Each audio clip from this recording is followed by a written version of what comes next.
우리가 함께 나눌 말씀은 히브리서 11장 1절로 4절의 말씀입니다. 히브리서 11장 1절로 4절입니다. 믿음은 바라는 것들의 실상이요 보이지 않는 것들의 증거니 선진들이 이로써 증거를 얻었느니라. 믿음으로 모든 세계가 하나님의 말씀으로 지어진 줄을 우리가 아나니 보이는 것은 나타난 것으로 말미암아 된 것이 아니니라. 믿음으로 아벨은 가인보다 더 나은 제사를 하나님께 드림으로 의로운 자라 하시는 증거를 얻었으니 하나님이 그 예물에 대하여 증언하심이라. 그가 죽었으나 그 믿음으로써 지금도 말하느니라. 아멘. 신앙생활에 있어서 가장 기초적인 것이 무엇일까라고 물었을 때에 믿음이다 이렇게 말할 수 있을 것입니다. 믿음, 알기 쉬운 단어 같은데 이것을 살아낸다는 것이 그렇게 쉽지 않은 것 같이 느껴지는 것은 무엇일까? 각자 믿음에 대한 인식 혹은 이해, 정의가 조금씩 다르기 때문은 아닐까 하는 생각을 갖습니다. 많은 이유들이 있겠지만 그 믿음에 대한 이해, 그것이 어떠한지가 우리의 믿음의 삶을 결정하게 되는 것 같습니다. 저는 오늘 이 히브리서 11장 1절 우리가 잘 아는 말씀, 이 믿음장이라고 하는 이 말씀을 가지고 우리가 올 한 해에 성령에 이끌려 살아간다라고 하는 주제로 함께 하고 있는데 그 성령에 이끌려 간다라고 하는 것을 또 다른 측면에서 보면 믿음으로 산다 이렇게 표현할 수도 있기에 그 믿음으로 산다라고 하는 것에 있어서 그 시작점을 좀 우리가 함께 돌아보면서 믿음의 선배들, 우리 믿음의 선진들은 어떻게 그 믿음을 이해하고 그 믿음을 경험하고 누리며 살아왔는가를 함께 나눔으로써 남은 11개월의 2023년의 시간 속에서 믿음으로 살아가 성령의 이끌림을 받아 승리하는 저와 여러분이 될 수 있기를 소망하면서 우리가 오늘 아침에 함께 말씀을 나누고 있습니다. 믿음이라고 하는 것, 아무리 강조해도 부족함이 없는 이야기 같습니다. 그러기에 오늘 성경이 말하는 그 믿음에 대한 이야기를 우리가 좀 함께 하려고 하는 것이죠. 히브리서 11장은 믿음에 대한 이야기를 시작하면서 그 뒤에는 실질적으로 그 믿음의 삶을 살아왔던 사람들의 이야기로 채워지고 있습니다. 구약의 대표적인 인물들, 또 신약의 대표적인 인물들 이렇게 우리에게 소개하면서 하나님의 그 크신 은혜가 어떻게 이어져 가고 있는지에 대한 이야기를 우리에게 보여지고 있는 것이죠. 그러면서 믿음에 대한 정의를 히브리서 11장 1절에서 이렇게 말하고 있습니다. 믿음은 바라는 것들의 실상이요 보이지 않는 것들의 증거다라는 표현을 하고 있죠. 여기서 두 가지의 이야기로 하는 것 같이 보이지만 사실은 같은 이야기죠. 실상, 증거, 이것은 실존적 실체입니다. 그러니까 우리가 믿음이라고 하는 것을 바라는 것으로 이해하는 것이 아니라 믿음은 그 바라는 것, 소망하는 것에 멈추지 않고 이제 그것이 실체적 진실로 우리에게 경험되어지는 것까지 통틀어서 그것을 믿음이다 이렇게 이야기하는 것이죠. 그러니까 여기서 우리가 좀 생각해야 될 것은 믿음을 얘기할 때에 열심히 그렇게 생각하는 것이 아니라는 겁니다. 될 줄로 믿습니다는 것이 될 줄로 믿는 그 마음이 믿음이 아니고 그것을 실체화할 수 있는, 실질적으로 끌어낼 수 있는 그것이 거기까지 가야 그게 믿음이라는 것이죠. 만약에 그냥 바라는 것, 그것은 세상 사람들도 하는 것 아니겠습니까? 그저 될 줄로 바라고 긍정적으로 생각하고 좋게 되겠지라고 바라는 것은 그것은 누구나가 갖는 마음이고 모두가 소망하는 마음일 것입니다. 그런데 오늘 성경의 말씀을 쭉 읽어가면서 우리가 기억해야 될 것은 성경은 믿음은 실체다라고 말하는 것이죠. 실상이다. 보지 않는 것, 그것의 증거다. 이렇게 말하고 있는 것이에요. 자, 그러면 우리가 이제 이 구약의 인물들을 통해서 쭉 앞으로 살펴볼 텐데, 오늘 이 아벨 편, 믿음의 선진들 이야기 첫 번째 이 아벨의 편을 맞이하면서 믿음이 어떻게 우리에게 소개되고 있는가. 그러니까 이 히브리 기자가 이 말씀을 증언하는 것은 여러분 누구를 위함입니까? 바로 저와 여러분을 위함인 것이죠. 이 말씀이 기록된 목적 자체가 바로 이것을 통해서 아벨이 얼마나 위대한 믿음의 사람이었던 것을 선전하거나 증거하기 위함이 아니라는 겁니다. 이 이야기의 기록 목적은 명확합니다. 이 아벨의 신앙의 시작, 이 히브리서 11장의 전체를 통해서 이 히브리서를 기록한 기자가 우리에게 주시고자 하는 메시지가 분명히 있는 것이죠.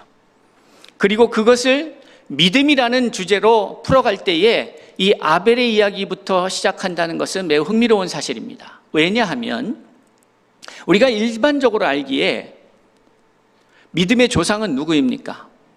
아브라함이죠. 그러면 이 조상의 의미가 시작의 의미가 있는데 믿음의 조상인 아브라함의 이야기로 시작하지 않고 인류의 어떻게 보면 조상의 위치에 있을, 아벨은 아담의 후손이니까 아담과 그 다음 세대가 이 가인과 아벨의 세대 아니겠습니까? 왜 거기서부터 시작을 할까? 무슨 이유가 있을까? 그것을 우리가 좀 생각해 봐야겠죠. 그러니까 이 이야기를 기록한 히브리서를 기록한 기자나 또 그를 감동하셔서 기록하게 하신 성령은 분명한 목적이 있다 이 말이죠. 그럼 이 히브리서 전체를 기록한 목적이 일반적으로 어떻게 이해되는가? 히브리서는 원래 히브리인들은 종교가 뭡니까? 유대교죠. 유대교는 하나님은 믿지만 예수는 안 믿죠. 그럼 유대교인들이 예수를 통해서 복음을 듣고 이제 개종을 했어요. 그래서 크리스천들이 된 거예요. 하나님을 믿는 것뿐만이 아니라 더 나아가서 모세의 의경만 믿는 것이 아니고 더 나아가서 예수 그리스도를 믿는 데 온 거죠. 자, 그렇게 유대교 입장에서는 개종한 사람이고 어떻게 보면 배신자고 반역자일 수 있는 것이죠. 그런 사람들이 유대교를 따라서 여러분 잘 아시는 바와 같이 히브리인들이 유대교를 떠난다고 하는 것은 우리가 대한민국 사회를 살면서 종교를 바꾸는 것하고는 또 다른 차원의 이야기입니다. 완전히 다른 차원의 얘기죠. 자기의 인생의 많은 기득권들을 내려놓고 기득권을 포기하는 것을 넘어서서 불이익을 감수하는 선택인 것입니다. 생명의 위협도 감수하는 선택인 것이죠. 그러니까 오늘 우리가 이 사회에서 생각하고 있는 개종의 의미하고는 전혀 다른, 그들이 이미 유대교를 떠나서 기독교인이 됐다고 하는 것은, 예수를 믿는 사람이 됐다고 하는 것은 넘을 수 없는, 그 당시에는 넘기 힘든 것을 이미 넘은 사람들이에요. 그러니까 큰 결단을 한 것이죠. 교회 한번 가볼까? 종교 한번 가져볼까? 태어나면서부터 내가 기독교인이니까 그냥 다니니까 생각 없이, 그런 이야기가 아닙니다.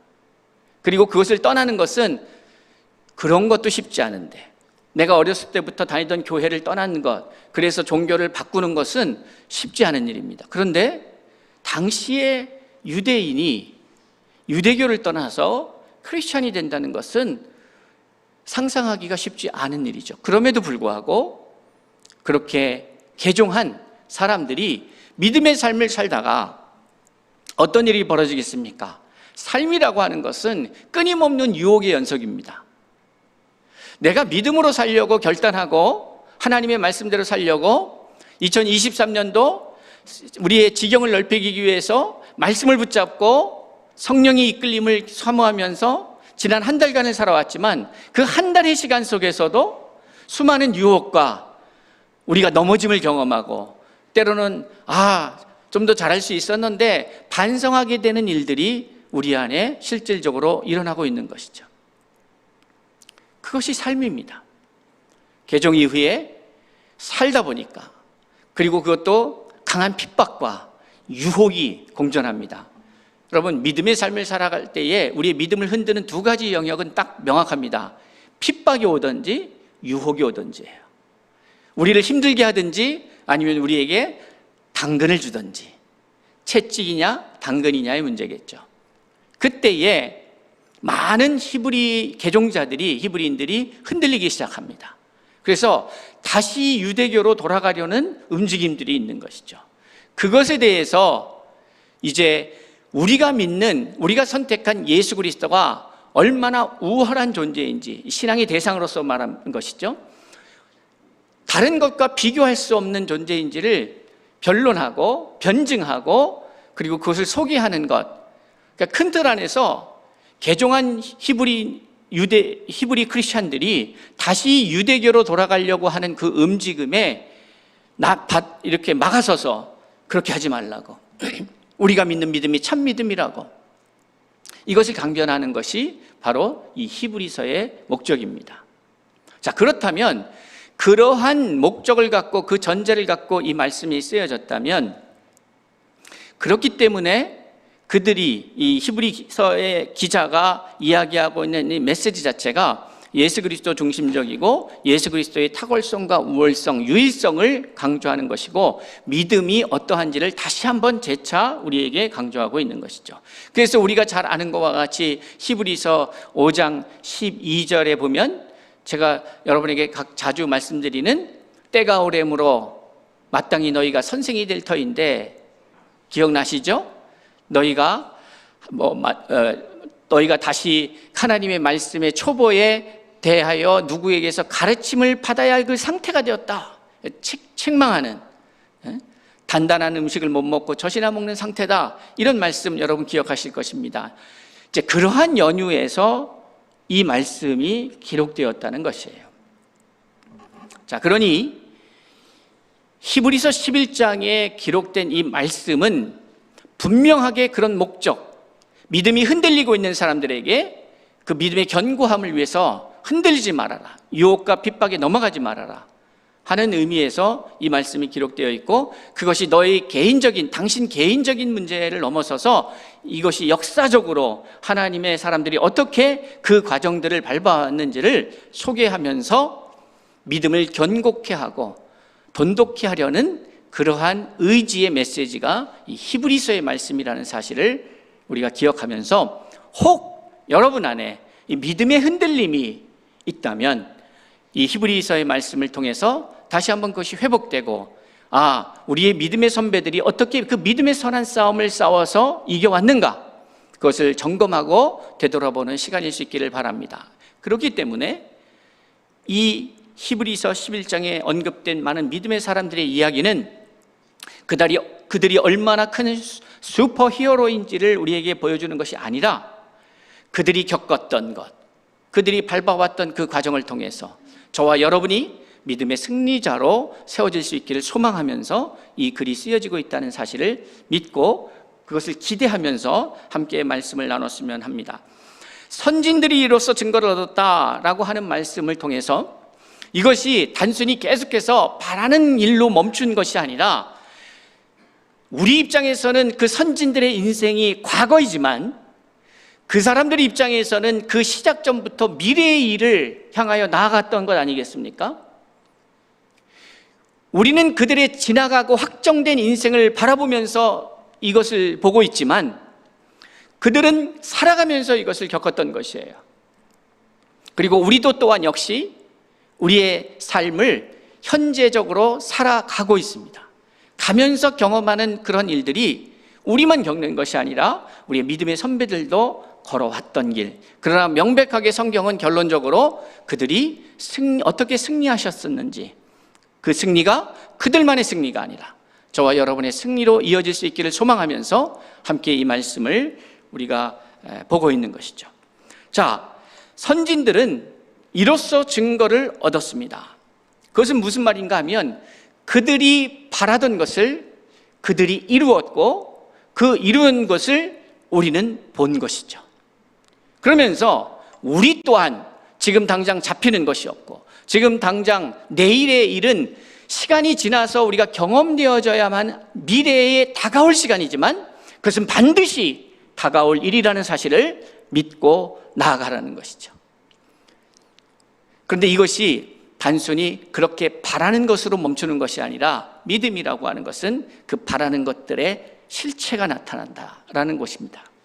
그러니 이것을 단 한 사람의 이야기로가 아니라 믿음의 선배들의 이야기를 쭉 나열하면서 이 이야기를 기록하고 있는데, 오늘 그 첫 번째 시간 믿음의 사람 아벨의 이야기로 우리가 함께 나누고 있습니다.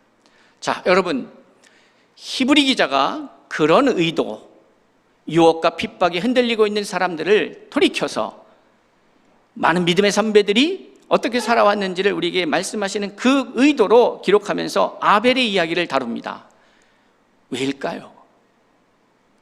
왜 그랬을까? 아니, 왜일까요? 라는 의미 속에 들어갈 수 있는 무엇을 말하고자 하는 것일까? 왜 아벨이라는 사람을 통해서 우리에게 말하고자 하는 메시지는 무엇일까? 라고 봤을 때에 우리는 금방 알 수 있습니다. 성경이 우리에게 너무 어렵게 가르치지 않고 있어요. 여러분, 믿음으로 아벨은 하면서 시작되는 4절의 말씀은 이 이야기를 기록하는 목적이 무엇인지를 명확하게 하고 있습니다. 우리 함께 보겠습니다. 믿음으로 아벨은 가인보다 더 나은 제사를 하나님께 드림으로 의로운 자라 하시는 증거를 얻었다. 이렇게 말하고 있어요. 여기에 우리가 주목해야 할 두 단어가 나오는 것이죠. 하나는 뭡니까? 더 나은 제사예요. 더 나은 제사. 제사의 문제가 나오고 있습니다. 그리고 그 다음에는 어떠한 단어가 여러분을 주목해야 합니까? 의로운 자라는 말이죠. 그런데 여기서 중요한 것은 제사라는 단어가 의미 있는 단어이기는 하지만 그것이 마침표가 아니라는 거예요. 그러니까 그 과정을 통해서 결국 이 히브리서를 기록한 기자가 성령께서 우리에게 하고 싶은 말은 아벨의 이야기를 꺼내면서 그 과정을 통해서 결국 아벨이 어떠한 자가 되었다는 겁니까? 의로운 자가 되었다는 거죠. 그런데 구약시대에 그 의로운 자로 인정받기 위해서 어떤 과정이 필요했다는 것입니까? 하나님께서 받으시는 제사의 과정이 필요했다는 것이죠. 그럼 왜 이 과정이 필요했을까요? 여러분, 이것을 신앙을 이루어가는 데 있어서 이것이 가장 시작점이고 기초적인 것이기 때문에 그렇습니다. 그러니까 이 문제가 해결이 안 되면, 이 기초를 잘 닦지 않으면 아무리 내가 많은 경험과 아무리 많은 사역과 아무리 많은 열정을 가지고 뭔가 일을 한다 할지라도 그것이 무너질 수밖에 없는 것이죠. 왜냐하면 기초가 잘못되니까. 여기서 다루는 기초는 제사예요. 그런데 제사는 과정이지 목적이 아닙니다. 여러분, 이것을 명확하게 갖고 계셔야 돼요. 그 과정을 통해서 무엇을 이루겠다는 겁니까? 의로운 자라는 칭호를 이루겠다는 거죠. 그러니까 의로운 사람이 되기 위해서예요. 근데 여기서 말하는 의로운 자라고 하는 것은 우리가 생각할 때에 완벽한 의로운 자를 말하는 것이 아니라 하나님이 인정하시는 수준에 이른 사람, 이렇게 말할 수 있겠죠. 그래서 우리가 그 뒤에도 이제 쭉 이야기가 나옵니다. 에녹의 이야기도 나오고 노아의 이야기도 나오고 하는데, 에녹에 대한 이야기는 우리가 이제 다음 시간에 우리가 함께 나눌 텐데, 이 노아만 해도 당대의 의인이었으나 실수가 많았던 사람 아니었겠습니까? 그러니까 우리가 생각할 때의 의로운 자가, 여기서 말하는 의로운 자가 절대적 존재로서의 어느 위치에 있는 사람을 말하는 것이 아니고 하나님이 인정한 사람이에요. 그러니까 그것이 그 시대에 따라서 그 사람의 상황과 환경에 따라서 하나님이 인정하느냐 안 하느냐가 되게 관건인 것이죠. 그러니까 오늘날 이 시대에 우리가 믿음의 삶을 살아가면서도 관건은 뭐냐면 어떠한 기독교가 만든 틀 안에서 그것을 잘 수행하느냐의 문제가 아니라 그 사람을 하나님이 인정해 주시느냐 아니냐의 문제인 것이에요.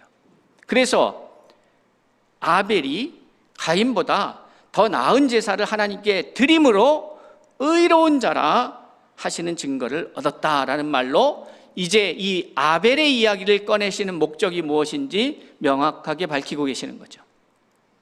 그러니까 아벨을 통해서 보여주시는 것은 뭐냐면 의로운 자라라고 하는 것이 결국 하나님께서 이 믿음의 이야기를 다루시면서 궁극의 목적으로 삼는 게 뭐냐면 그 의로운 자라고 하는 그 기준과 그 역할과 그 내용은 여기에 기록되어 있지 않지만 그러한 신앙의 목표가 명확하게 설정되어 있는 것이죠.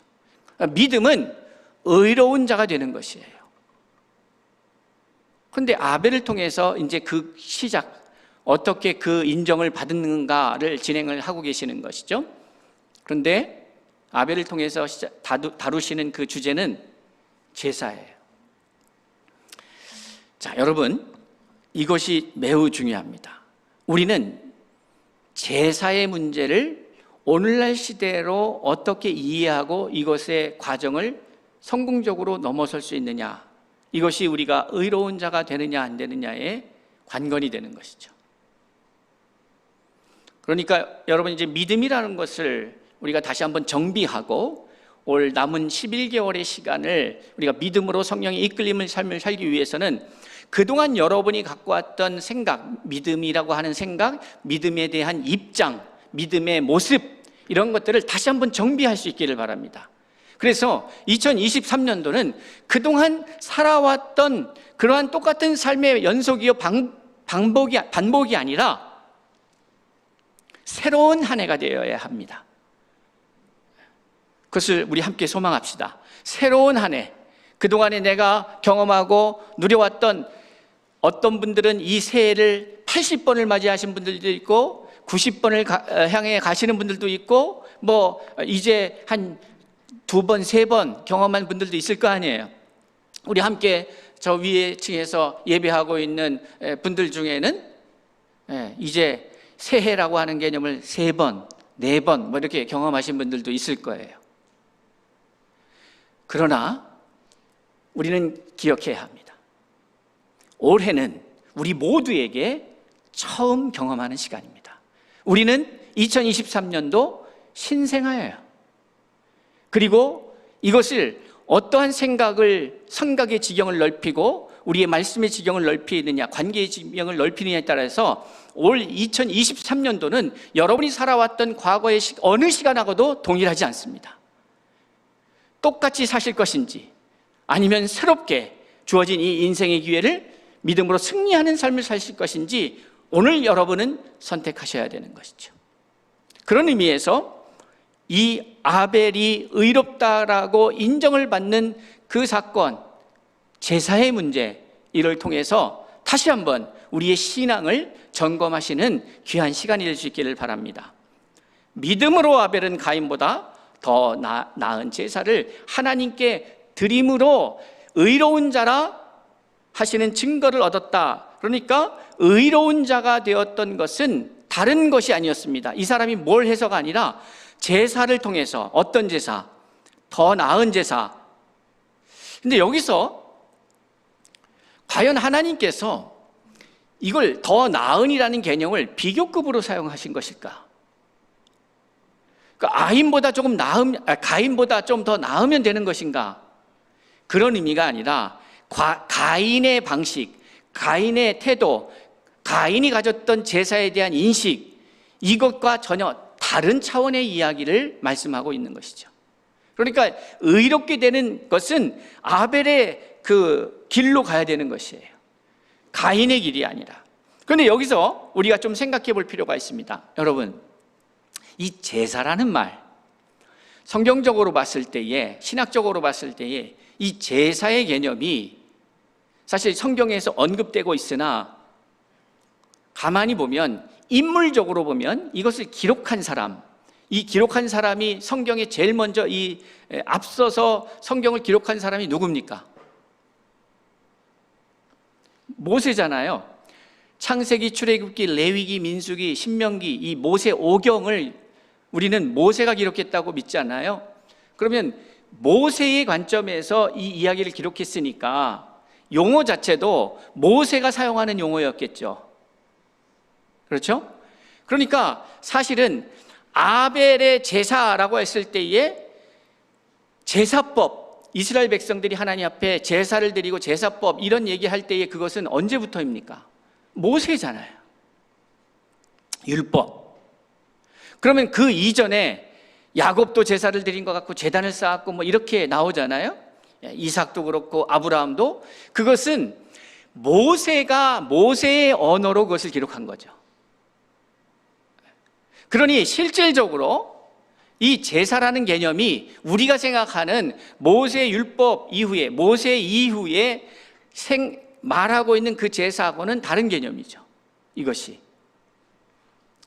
무슨 말인가 하면 그러한 그 절차, 그 과정이 생략된 모세의 율법에 기록된 제사법이 아닌 그 이전에 인정받은 제사의 법이라는 거예요. 그런데 우리가 잘 아는 바와 같이 아벨이 어떻게 제사를 드렸는가, 가인이 어떻게 제사를 지었는가는 이제 창세기로 넘어가서 그 4장에서 우리가 확인하게 됩니다. 그런데 여러분, 재밌는 사실은 그 이전에 하나님께서 가인하고 아벨에게 어떻게 제사를 드리라고 이야기해 주셨다라는 장면은 나오지 않습니다, 성경에. 그러니까 이 제사의 문제를 우리가 다룰 때에 어떠한 과정과 형식은 제사가 되고 안 그런 건 제사가 안 된다라고 아직 말할 수 없는 단계에 이른 것이죠. 자, 그렇다면 우리는 이 문제를 다룰 때에 이것을 확장시켜도 마찬가지입니다. 제사를 좀 더 확장된 개념으로 가져가고 좀 더 본질적인 의미를 가져가기 위해서는 제사는 예배를 이야기하기 위해서 제사를 다루겠다는 사실을 여러분이 아셔야 됩니다.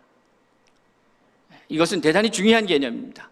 제사가 시작이 되고 발전이 돼서 예배가 된 게 아니라 참된 예배를 경험하게 하기 위해서 혹은 참된 예배를 누리게 하기 위해서 성경의 기록 목적은 여러분이 중요한 것이에요. 성경에 기록된 사람이 중요한 게 아니라 이 기록된 사건을 보고 있는 그 사람들, 읽고 있는 말씀을 대하고 있는 그 사람들을 위해서 기록한 것이기 때문에 그 사람들이 참된 예배로 가기 위해서 목적은 그들을 예배자로 세우는 겁니다. 오늘날로 얘기하자면 그 예배자라고 하는 것이 의로운 자예요. 그런데 의로운 자가 되기 위해서는 제사의 과정이 있다고 그랬잖아요. 그렇죠? 하나님이 받으시는 제사, 더 나은 제사라고 인정을 하는 그 인정함을 받는 그 제사의 과정을 통해서 의로운 자라는 결과에 이르렀다는 사실을 주목하시라는 말이에요. 예배자라고 하는 것은 의로운 자가 되는 거예요. 그러니까 예배자라고 하는 것은 제사의 확정된 개념이 아니라 제사를 통해서 다달하고자 하는 그 지점이 예배자의 지점이란 말이죠. 전혀 다른 이야기입니다.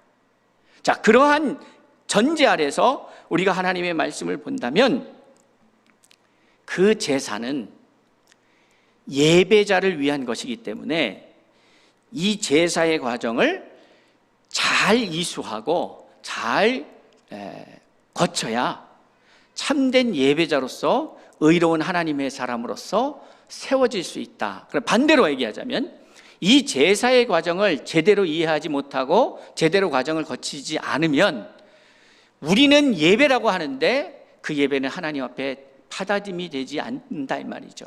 가인도 예배를 드렸다, 제사를 드린 거잖아요. 가인도 자기도 뭐 제사를 나름대로 자기의 방식대로 드렸겠죠. 그런데 인정을 받지 못했죠. 그런데 오늘 이 히브리 기자는 그 가인의 제사를 언급할 때에 뭐 우리가 흔히 그것을 이야기하는 것처럼 뭐 기름과 양을 잡았다 뭐 이런 이야기를 하는 것이 아니라 그가 믿음으로라고 말하고 있어요. 그러니까 믿음으로. 그러면서 이 히브리 기자는 믿음의 이야기를 하면서 이 히브리서 11장 6절에서 믿음이 없이는 하나님을 기쁘시게 하지 못한다 이렇게 말하고 있어요. 그러니 일단 이 말씀을 근거로 우리가 생각한다면 가인은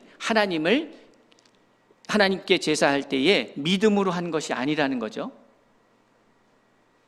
아벨은 믿음으로 드린 것이에요. 그 얘기를 또 다른 말로 하면 가인은 하나님을 기쁘시게 못한 거고 아벨은 하나님을 기쁘시게 한 거예요. 자, 여기서 매우 중요한 개념이 나옵니다. 그러니까 결론적으로 보면, 오늘의 이 말씀 속에서 결론적으로 보면 하나님을 기쁘시게 해야 그것이 참된 예배가, 제사가 되는 거다. 하나님을 기쁘시게 해야 그것이 참된 예배가 되는 거다. 하나님을 기쁘시게 해야 그것이 가장 중요한 과정이다 라고 한다면 관계가 되는 거죠. 그러면 하나님께서 성경에는 정확하게 가인한테 혹은 아벨한테 이렇게 해서 해야 내가 받을 거야 라고 말씀을 하셨는지 안 하셨는지가 기록이 안 돼 있어요. 그러니까 그것은 우리가 알 수가 없는 얘기예요. 단 그 어떠한 상황, 현상이 발생한 이후에 그 상황과 현상을 대하는 태도를 통해서 이 가인이라는 사람이 어떠한 사람인지를, 예배 이전에도 이 사람이 어떠한 마음을 갖고 있었는지를 미루어 짐작할 수 있는 사건이 있습니다. 그것을 우리가 창세기 4장에서 확인할 수가 있어요. 하나님께서 가인의 제사를 받지 않으시고 아벨의 제사만을 받으시죠. 그러다 보니까 가인이 화가 나잖아요. 그렇죠? 창세기 4장 5절입니다. 가인과 그의 제물은 받지 아니하신지라 가인이 몹시 분하여, 이렇게 말하고 있어요. 안색이 변합니다. 여호와께서 가인에게 이르시되 내가 분하여 하면 어찌미냐, 안색이 변하면 어찌 됨이냐, 내가 선을 행하면 어찌 낯을 들지 못하겠느냐, 선을 행하지 아니하면 죄가 문에 엎드려 있느니라. 죄가 너를 원하나 너는 죄를 다스리지니라. 이게 예배의 문제. 그러니까 우리가 생각할 때는 하나님이 어떻게 드렸기 때문에 아벨의 것을 받으시고 어떻게 드렸기 때문에 가인의 것을 안 받으신 것 같은데, 근데 하나님이 그 사후에, 이 일이 벌어진 이후에 가인과의 대화를 통해서 다루시는 방식은 좀 다른 것 같습니다. 너 지금 왜 화를 내고 있느냐? 여러분, 이게 되게 중요한 거예요. 뭐냐면 아까 관계에 대한 말씀을, 제가 제사라고 하는 것이, 과정이라고 하는 것이 그 관계에 대한 것이라고 말씀드렸는데, 그럼 이렇게 돼야 되는 거 아니에요? 가인이 안 받으셨어요, 하나님께서. 그러면 가인의 태도는 뭡니까? 하나님, 그럼 제가 어떻게 해야 하나님이 기뻐하시는 제사를 드릴 수 있습니까? 라고 묻는 게 맞지 않아요? 그런데 가인은 화가 나 있는 거예요. 왜요? 왜 내 동생 거는 받으시고 내 건 안 받으십니까? 그러니까 이 제사에 있어서 중심이 하나님과 자신과의 관계라는 것을 모르는 거예요.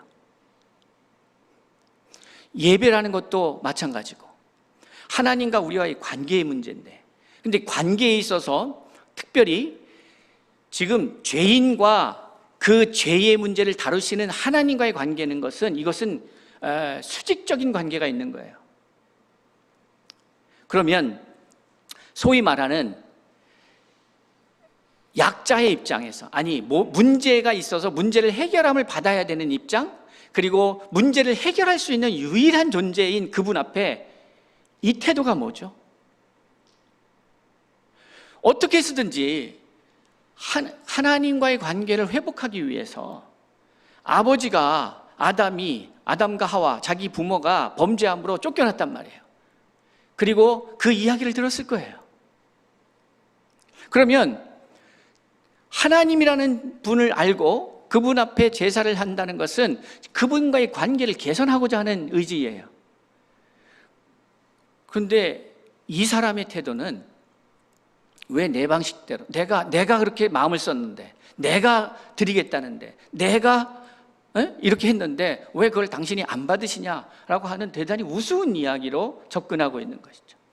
그런데 우리의 신앙의 삶에서도 이러한 모습들이 보여요. 내가 신앙생활 이렇게 하는데, 여러분 착각하시면 안 돼요. 심판자는 한 분 하나님이신 거예요.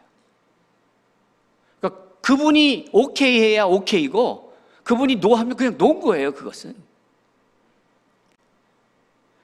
근데 가인은 yes or no를, 합격 불합격을 자기 기준으로서 판단하는 거예요. 왜 내가 이렇게 드렸는데 당신 안 받았냐 말이에요. 그런데 그 이야기를 히브리 기자는 믿음의 이야기를 다루면서 첫 번째로 다루고 있는 거예요. 여러분, 태도가 중요해요. 예배 시간의 태도. 내가 하나님 앞에 예배 드려드리는 거예요? 내가 이렇게 이 정도 했으면 됐지. 내가 여러분 이곳에 나와주는 겁니까? 내가 나와서 드리면 되지 뭐. 내가 그래도 이렇게 힘들게 왔는데. 이러면 이제, 그런데 당신이 안 받는다고요? 이건 꼭 가인과 같은 입장이죠. 그것이 아니에요. 하나님, 어떻게 해서든지 하나님과의 관계가 회복되는 것이 이 제사의 목적이에요. 기억하십시오. 제사는 하나님과의 관계의 회복에 초점이 있는 거예요. 이미 아담과 하와, 가인, 아벨을 포함해서 모든 인격적 존재들이 하나님과의 관계가 이제 멀어졌잖아요. 하나님이 만나주지 않는 거예요. 아니, 만날 수가 없는 거예요. 왜냐하면 하나님을 만나면 죽으니까. 다시 말해서 어둠 속에 있는 우리가, 어둠의 자녀인 우리가 빛 가운데 가면 우리는 사라지니까. 그러니까 하나님이 오케이 해야 만날 수 있는 거예요. 하나님이 허가를 해주셔야 되는 거예요. 그런데 하나님께서는 허가를 해주는 과정을 제사법이라는 과정으로 우리에게 주신 거예요. 자, 적어도 너희가 내 앞에 오려면 이 과정을 밟아야 돼. 그것이 제사예요. 그런데 그것은 모세 때부터 시작되는 거고 그 전에는 그런 게 없어요. 그러다 보니까 그것을 알려면 하나님과 끊임없이 대화해야 되는 거 아니에요. 물어야 되죠. 이렇게 한번 해보고, 하나님 이렇게 하면 기뻐하실까요? 이렇게 하면 좋아하실까요? 이렇게 하면 제가 용납될 수 있나요? 하나님 앞에 갈 수 있나요? 물어야 되는 거잖아요. 여러분, 이거 되게 중요한 문제. 묻는 거. 하나님이 뭘 기뻐하시는지. 그리고 그 물음에 대해서 당시의 사람들은 하나님으로부터 직접 듣는 방법밖에 없었단 말이에요. 그렇잖아요. 성경이 없었잖아요. 뭐 선지자가 있었습니까? 누가 있었습니까? 그러니까 듣는 것밖에 없는 거예요. 아버지를 통해 듣던, 누구를 통해 듣던 듣는 이야기밖에 없어요. 듣기 위해서는 질문해야 되는 거예요. 여러분, 신앙생활에 있어서 결국은 믿음으로 가기 위해서는 하나님 앞에 끊임없이 묻는 작업이 있어야 돼요. 그것을 바울은 기도라고 한 거예요. 기도.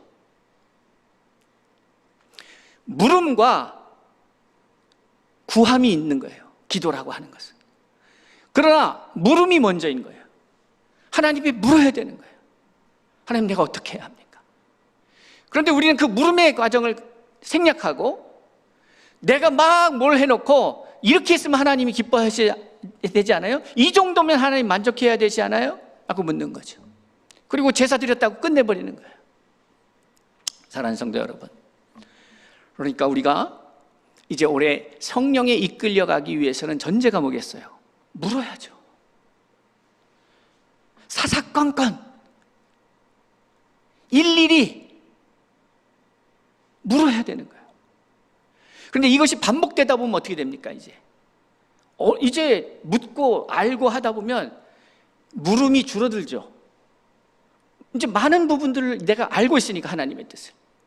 우리가 성경을 많이 보면 볼수록 그 물음에 대한 답을 얻게 되고, 답을 얻다 보면 이제 하나님의 뜻을 알게 되고, 그 뜻대로 살다 보면 어떻게 되는 거예요? 하나님과의 관계가 좀 더 밀착되는 거죠.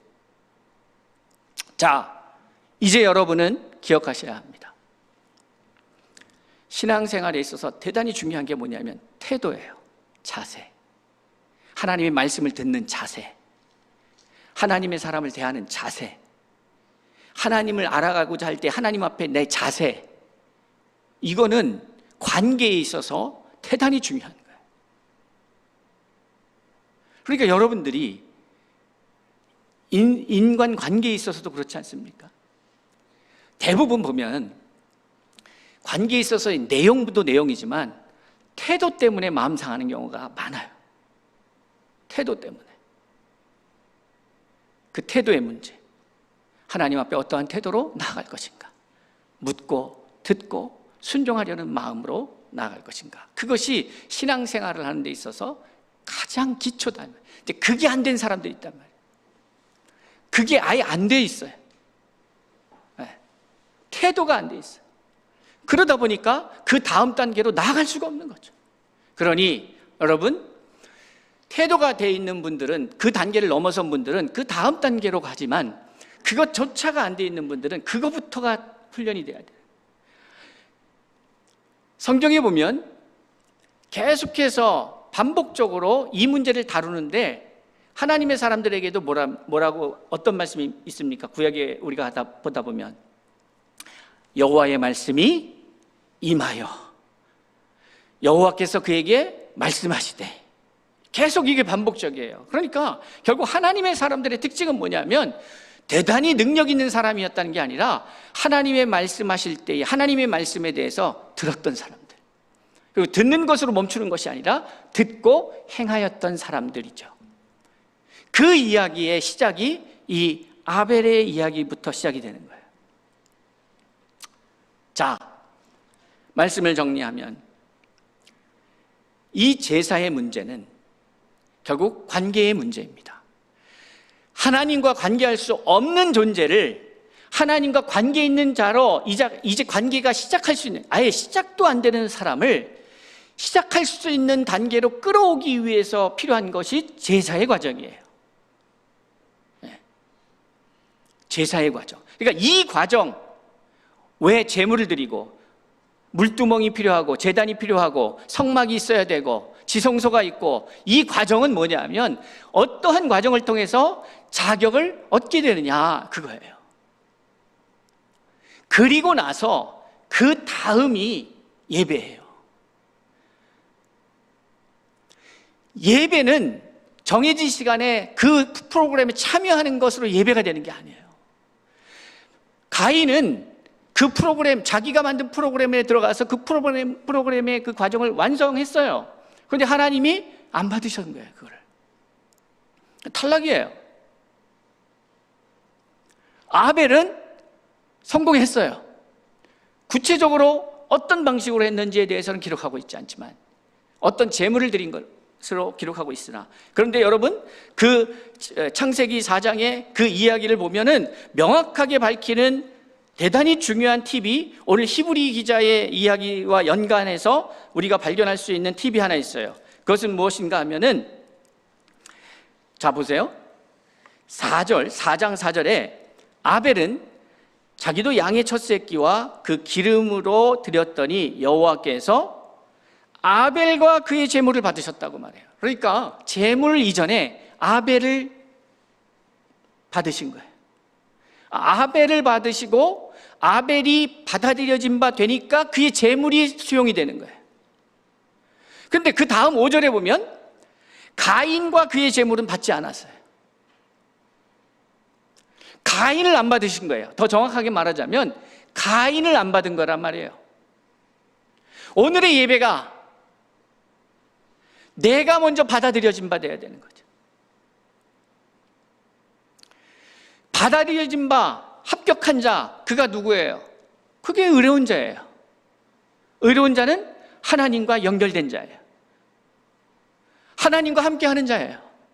근데 함께함의 정도는 사람마다 다 틀려요. 이제 막 함께함의 걸음마를 시작한 사람이 있는가 반면 아무 말 없이 먼 길을 걸어도 통할 수 있는 관계도 있잖아요. 우리가 관계에 있어서 나는 저 사람의 눈빛만 봐도 알아, 혹은 숨소리만 들어도 저 사람의 상태를 알겠어 하는 깊은 관계가 있는 거예요. 눈치가 있어. 그런데 어설프게 기초도 안 돼 있으면서 이것을 흉내내게 하다 보면 사람은 속을 수 있어요. 목사는 속을 수 있어요. 그런데 하나님은 속지 않잖아요. 그러면 가장 큰 피해자가 누구냐? 자기예요.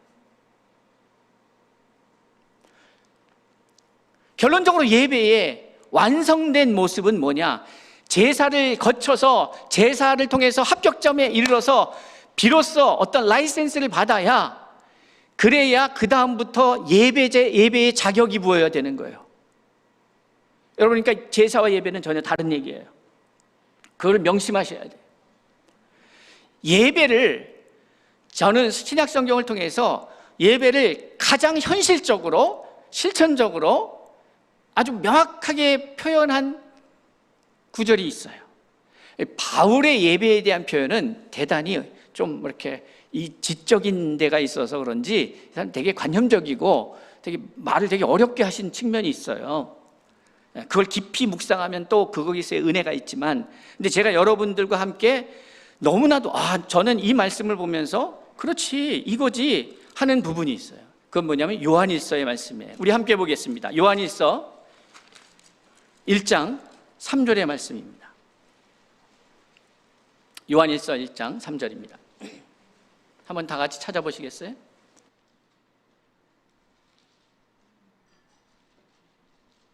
우리로 함께 읽겠습니다. 시작.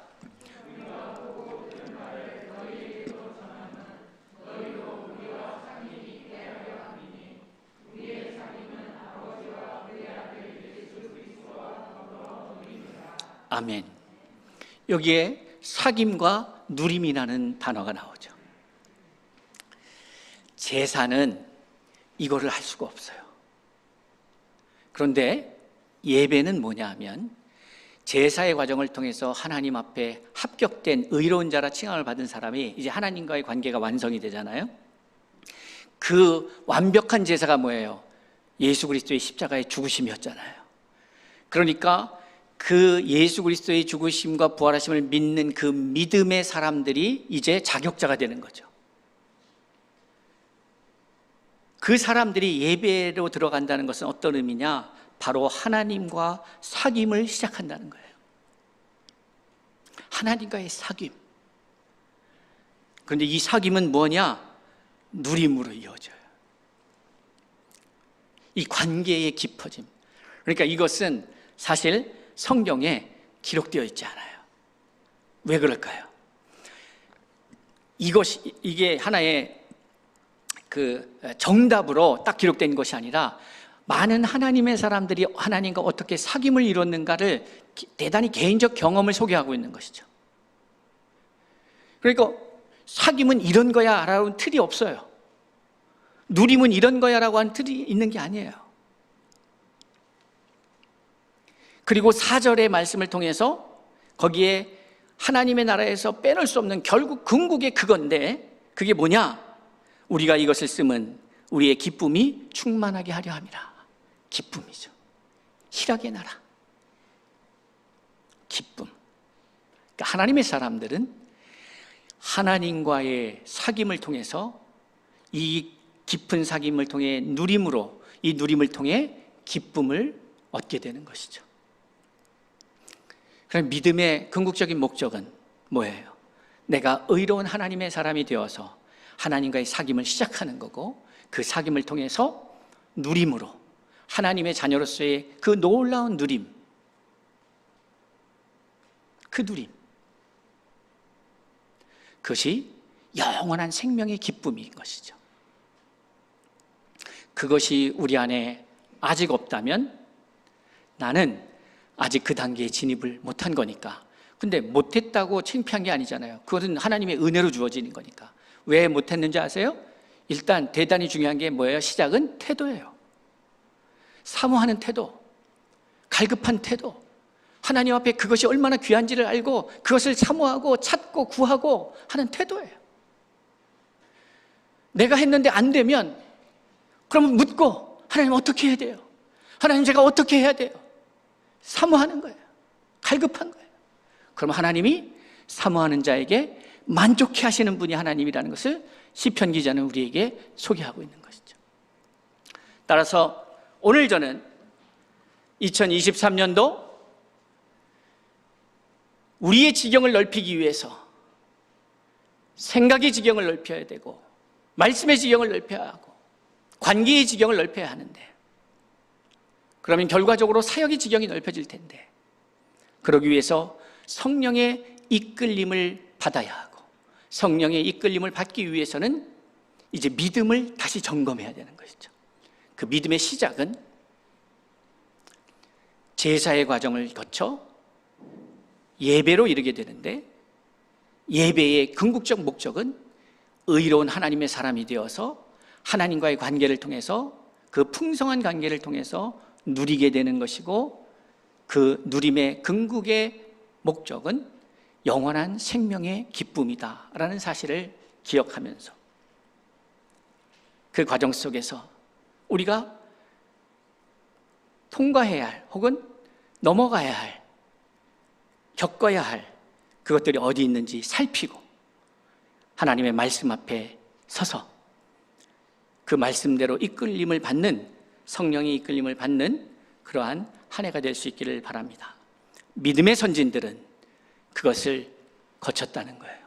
그리고 아벨이 얼마나 위대한 예배자인지를 소개하기 위해서 우리에게 기록한 말씀이 아니라 이 아벨의 과정이 우리에게 있어야 함을 말씀하고 있다는 사실을 기억하시고, 이미 이것을 넘은 분들도 있습니다만 다시 한번 점검하고 또 점검해서 2023년도가 늘 경험했던 나의 인생 중에 하나가 아니라 내 인생에 경험하지 못했던 한 해가 될 수 있기 위해서 하나님의 놀라우신 은혜를 구하며 나아가는 저와 여러분, 믿음의 선진들의 이야기를 통해서 그들의 이야기가 아니라 이제 그들과 함께 하셨던 하나님이, 성령께서 오늘 이 자리에 나와 함께 하심으로 내게 허락하신 그 삶의 자리에서 이러한 성령의 동일한 인도하심과 역사하심이 날마다 경험되어지는 2023년도가 우리의 해가 될 수 있기를 위해서 나아가는 저와 여러분이 됩시다. 다 같이 기도하겠습니다.